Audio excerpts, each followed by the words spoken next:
Okay, we're going to begin our press conference. I'm Jeff Pomeranz, City Manager of Cedar Rapids.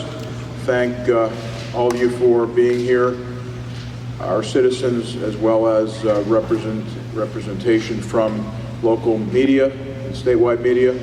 We very much appreciate the support that the city has received from our entire community, and certainly the media has done an excellent job reporting on the events of the last days. I'm joined by members of our Cedar Rapids City Council and Mayor Ron Corbett. We'll be giving a series of updates as we have in the past, and after the mayor then makes his comments, we'll allow time for questions and answers. We're going to try to get through this press conference as efficiently as possible, so please keep that in mind as you ask your questions later in our session today. Once again, the city is committed to providing the information to the public and to the community that's necessary to keep everyone in our community safe. The river has reached crest and will remain up. It will be at least 2 days until we feel more comfortable as a city. We're looking at 18 feet as the level where we'll start to feel that level of comfort. So while we've made tremendous progress, while we feel good about where we are and the level of protection that we put in place and the result of that protection, we're asking everyone to continue to work with us, and it's not time yet to go back to life as usual, but we're getting close. It's our commitment to continue to communicate again with all of you, and we'll have new things to communicate because we want to be able to tell you in a very effective and efficient way when it's really going to be safe for those impacted to go back to their homes and businesses. And as I said, we're getting closer and closer, but we need a little more time, and we need your patience so that we can make a decision as to when to go back, when to get back to life as we know it in the most safe manner possible.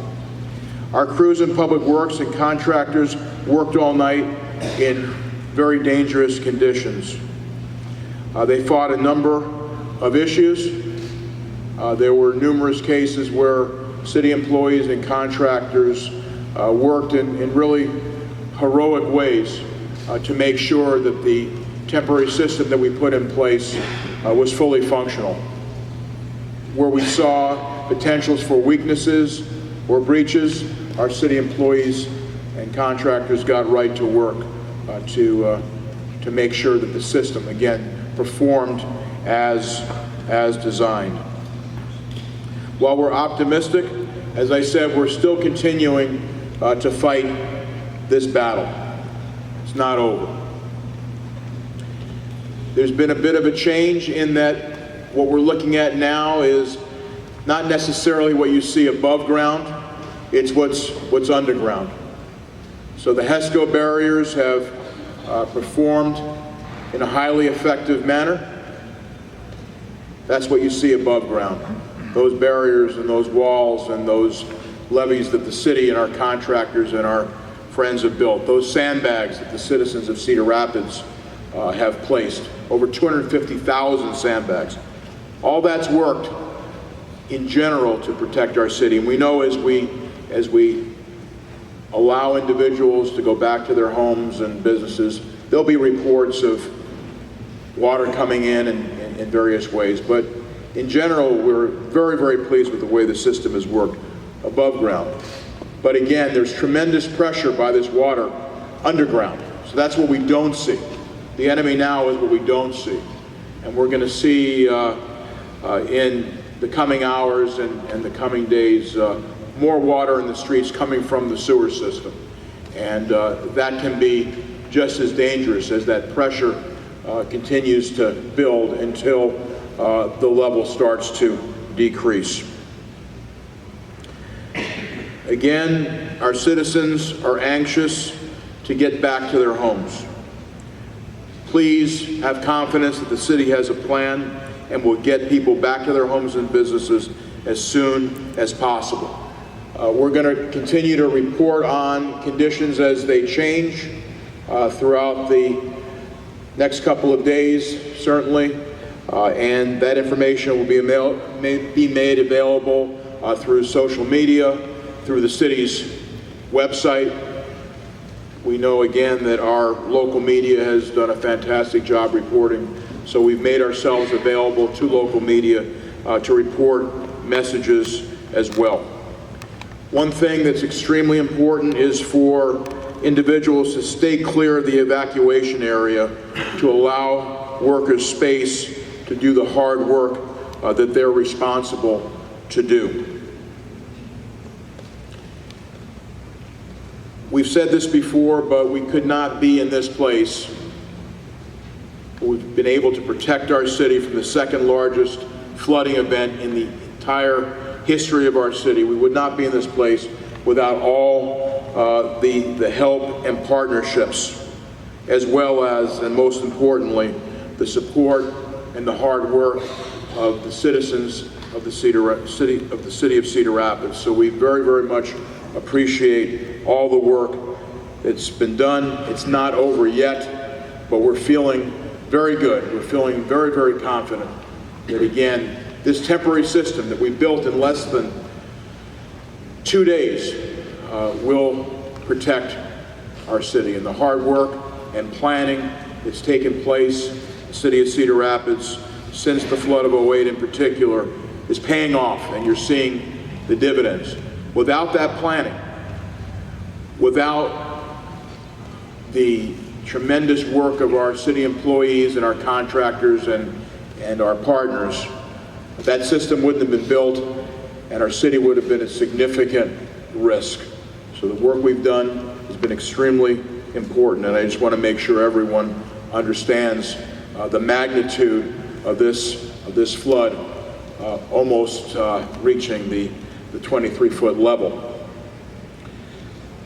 With that, I'm going to call up a number of our directors to talk about status, and again, we'll then conclude with our mayor. We'll answer some questions then, and then we have several other partners that want to come forward. Before I do that, I wanted to start by introducing Colonel Jamie Daly and CSM Doug Bolton from the National Guard, who have a few comments. And we deeply appreciate the National Guard being here. They reacted quickly. They've been of great help, as the entire state has been for us, but it's been reassuring to have the Guard in our city. So, Colonel Daly and Bolton. All right, good morning. Just some very brief comments. Again, Colonel Jamie Daly, Sergeant Major Doug Bolton. We're the command team for the 67th Troop Command. Our headquarters is actually out of Iowa City. We've got roughly 400 soldiers here from units across eastern Iowa, started assembling Sunday, and they've been on duty in their control points, roughly 75, mostly here in Cedar Rapids, since noon on Monday. Our mission here is to assist the community and assist law enforcement. Most of our soldiers have been deployed across the globe, but we're honored now to be serving the citizens of Iowa. The reception has been fantastic. I want to thank Cedar Rapids and the local community for that great reception. Having seen the city in '08, it is remarkable, the difference, and I'm amazed and proud really of the resiliency and the helpfulness and generosity of the community. So we're grateful to be here, and we're grateful to be assisting. Thank you.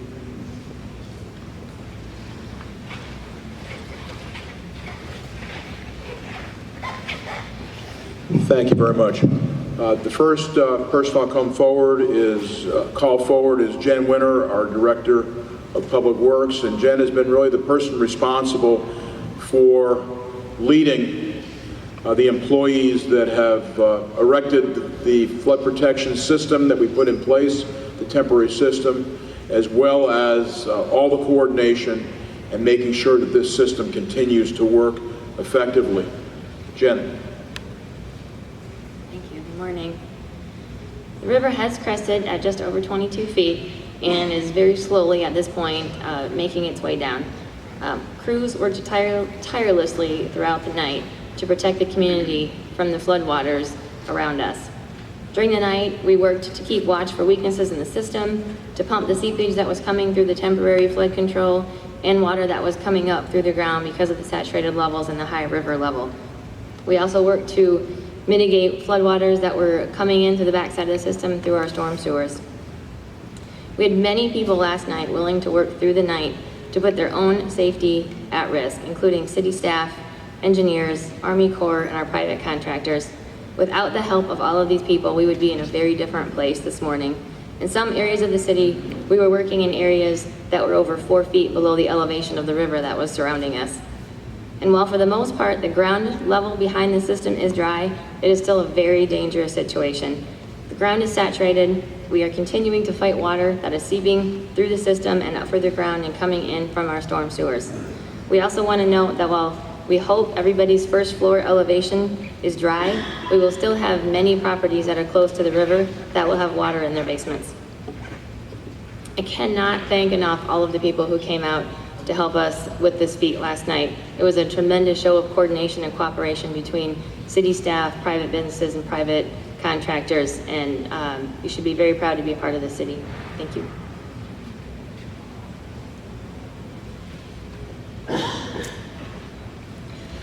Thank you, Jen. I'd now like to call on Chief English, our fire chief.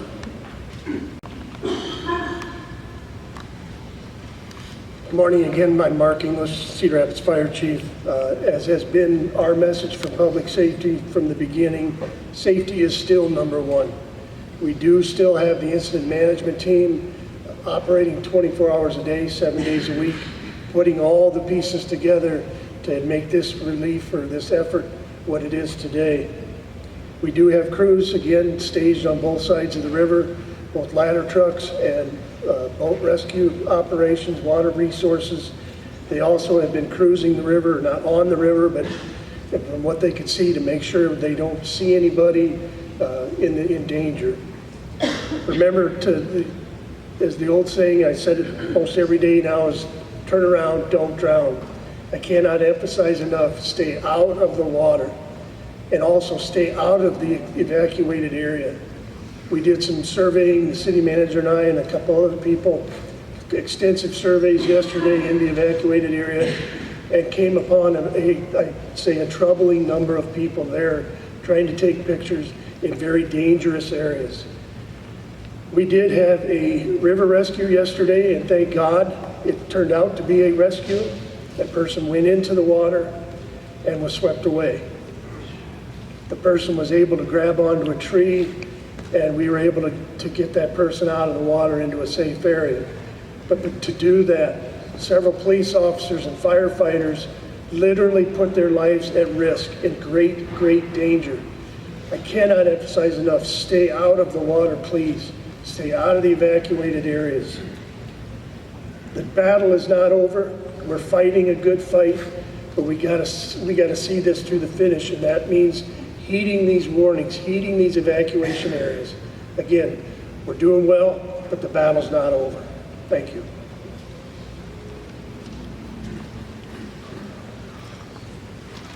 Thank you very much, Chief English.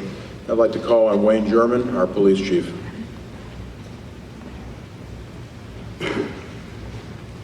Good morning.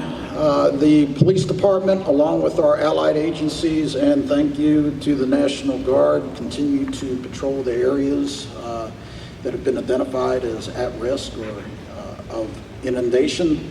Last night was again, quiet night. There were a few persons who were found wandering around areas that are in control of the curfew. There were no arrests. However, those young persons, juveniles who were located, their parents were notified, and their parents had to come and take them home. So Again, can't emphasize enough the message that we are still in a very hazardous condition here. Those areas that have been identified for evacuation are still at risk, and we need to get the message out that everyone needs to stay clear, allow for the public works and the public safety officials and the contractors to do what needs to be done to keep this city safe. With respect to the scams that were mentioned yesterday, I spoke with the FBI this morning. They will be opening a federal investigation into wire fraud. Anyone who feels they are a victim of these scams involving this violation of federal law is asked to contact either the FBI office or the Cedar Rapids Police. Thank you.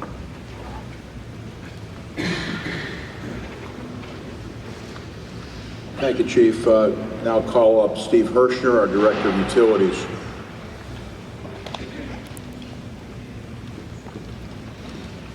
Thank you. I'd like to report our water system is operating normally at this time. Our water pollution control facility is seeing significant river flows that are heavily impacting our influent and flood systems, pumps and motors, but they are holding up well at this time at that facility. As others have noted, this has become a below-ground battle. Saturated ground in low areas like Newbo, downtown, Time Check, and Check Village is leaking into both sanitary sewers and building basements. You may be on higher ground or in a dry area, but what you discharge or flush will flow by gravity through our sanitary sewer system through some of these low areas and may contribute to basement sewer backups. As we've noted previously, please discharge water wisely. We started a pump early this morning to help relieve sanitary sewers in the Newbo and Sinclair areas, which are some of our lowest areas in the system. This has been reported to DNR. Solid Waste Division continues collections in areas outside of the evacuation zone. We are currently working on sandbag disposal options with both the Lynn County Cedar Rapids Solid Waste Agency and Lynn County as well. Thank you.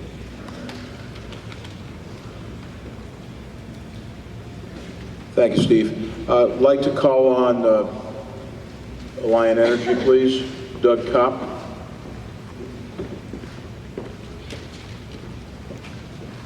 Thanks, Jeff. Just have a couple of pieces of information. So just a reminder on safety. You've heard about it all week long. If you need any additional information on safety, you can go to our website, alliantenergy.com, and look up flood safety. You'll be able to get some information there. Also, we just want to add my thanks to all the volunteers and the citizens of Cedar Rapids and the city of Cedar Rapids and Lynn County also for all the work they've done. It's been a great partnership. Now, just a quick status update. So you've heard about it. The underground issue is here. We have people stationed around the city strategically, so we're ready to respond quickly. I want to talk a little bit about our underground system in Cedar Rapids. So all of our equipment is underground, our switchgear and so forth underground in vaults.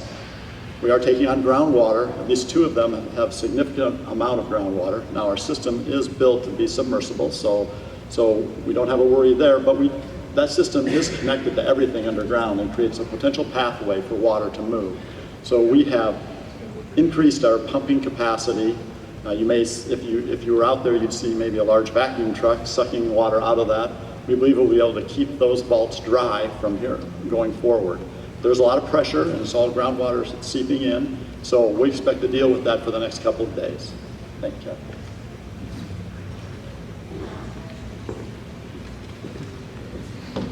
Thank you very much, Doug. We appreciate the work of Alliant Energy and your leadership. We just got a text.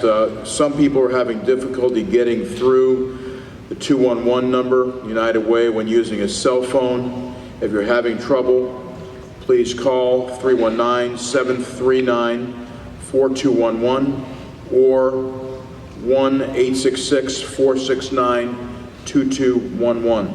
And the TTTY is 319-892-6586. we can have additional information for the media if you'd like after our press conference. Is the representative from Mid-American here? Greg, did you have any specific comments? No, Updates? We're working 24/7, and you know, once the evacuation order is lifted, we'll be ready to go, and we'll be doing what we can to restore quickly, but obviously safe. Okay, thank you. Thank you very much. At this time, I'd like to call Mayor Ron Corbett forward, and again, I wanted to acknowledge the mayor's leadership has been of great assistance to our entire team, providing a critical link to the community as well as providing leadership expertise, but also the entire city council who has been greatly helpful to all city staff and directors in the community as we've gone through this flooding experience. Thank you. Thank you, Jeff, and good morning, everybody. Well, we're in our final countdown, the final 24 hours of this most dangerous period in this flooding event. But we still have another 24 hours after we get through the dangerous period to get us to the safe period, is when the river gets below 18 feet.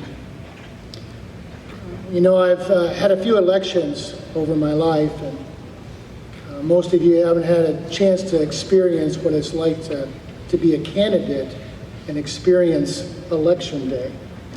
Well, let me tell you some things about Election Day. Election Day comes after you've done all the work on the campaign. Now, on Election Day, there's really not much you can do. You have this anxiety, this nervousness about you. You're a little fidgety, and so you try to do some busy work, maybe call a couple precincts to see what the turnout is, or what one side of town is doing from a voter turnout, and trying to maybe pre-analyze everything. And then about sometime in the middle of the afternoon, you realize that you can't do anything. It's Election Day, people are voting. You've already prepared by running your campaign, and a sense of peace comes over you as you look into the mirror and say you've done everything possible. All you can do now is just wait for the results of the people's vote and for those results to come in at the end of Election Day. So today's our crest day, and a lot of people are feeling a little anxious today, a little nervousness, a little fidgety. What can we do? And I want to know what's going on in Newbo, or I heard something over in Czech Village. And there'll be a time this afternoon that as a community we'll stand in front of that mirror and we'll feel that peace about us also. And we should, because we've done everything we could, just like I've did everything I could to influence the voters on Election Day. We've done everything we could do to influence the river on Crest Day. But we can't make it go any faster. Half the river has to do its job over the course of Crest Day. So we'll know at the end of this day how successful we've been for handling this most critical time in our community's flood recovery effort.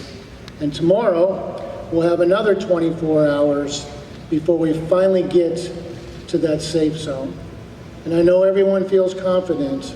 I do. And one reason we do feel confident is in 2008, we felt defenseless.